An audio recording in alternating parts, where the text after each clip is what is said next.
பள்ளிகளில், கல்லூரிகளில், ஊடகங்களில் என எத்தனை முறை விழிப்புணர்வை ஏற்படுத்தினாலும் என்னம்மா நீங்க இப்படி பண்றீங்களேமா என சொல்லும் அளவுக்கு மாணவிகளும், லைஃபை தொலைச்சிட்டீங்களேடா என இளைஞர்களிடம் சொல்லும் அளவுக்குத்தான் செயல்பட்டு கொண்டிருக்கிறார்கள்.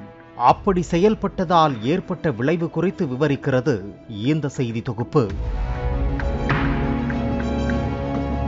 தருமபுரி மாவட்டம் பாப்பிரெட்டிப்பட்டியை அடுத்த சுங்கரஹள்ளியைச் சேர்ந்தவர் 22 வயது டிரைவர் சரவணன், கோட்டூர் பகுதியைச் சேர்ந்தவர் 19 வயது கல்லூரி மாணவர் செந்தமிழ்.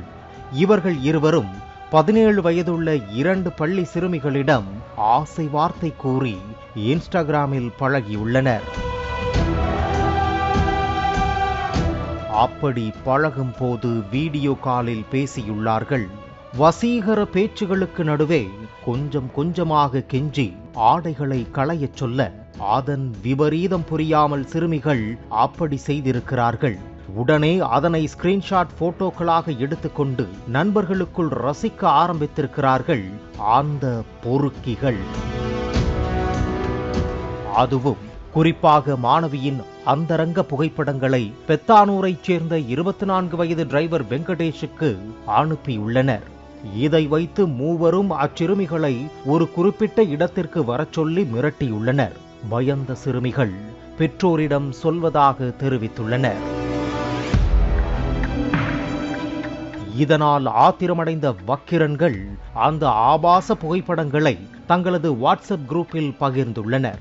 இதனைத் தொடர்ந்து சிறுமிகளின் பெற்றோர் பொம்மிடி காவல்துறையிடம் புகார் அளித்தனர். புகாரின் அடிப்படையில் 19 வயது கல்லூரி மாணவன் செந்தமிழ், டிரைவர்களான 22 வயது சரவணன், 24 வயது வெங்கடேஷ் ஆகியோரை போக்சோ சட்டத்தில் கைது செய்து சிறையில் அடைத்தனர். ஒருவன் இனி கல்லூரி படித்து முடித்து வேலைக்கு சென்று குடும்பத்தை காப்பாற்ற வேண்டும். இன்னும் 2 பேர் டிரைவிங் வேலைக்கு சென்று குடும்பத்தை காப்பாற்றிக் கொண்டிருந்திருப்பார்கள். எந்த ஒரு பெண்ணின் அந்தரங்க ஆபாச புகைப்படங்களை எடுப்பதும் அதை பகிர்வதும் சட்டப்படி குற்றம். அதுவும் 18 வயதுக்குட்பட்ட சிறுமிகளின் அந்தரங்க புகைப்படங்களை எடுப்பது, அதை சமூக வலைத்தளங்களில் பகிர்வது குழந்தைகளுக்கு எதிரான பாலியல் குற்றம். தொடர்ந்து இது குறித்து காவல்துறை, குழந்தைகள் உரிமை செயற்பாட்டாளர்கள் என விழிப்புணர்வு ஏற்படுத்தினாலும் இப்படி தங்களது எதிர்காலத்தை இளம் வயதிலேயே சீரழித்துக் கொள்வதோடு தனது குடும்பத்தினரையும் அவமானத்துக்கு ஆளாக்கிவிட்டு சிறைக்கு சென்று விடுகிறார்களே என்கிறார்கள் சமூக ஆர்வலர்கள்.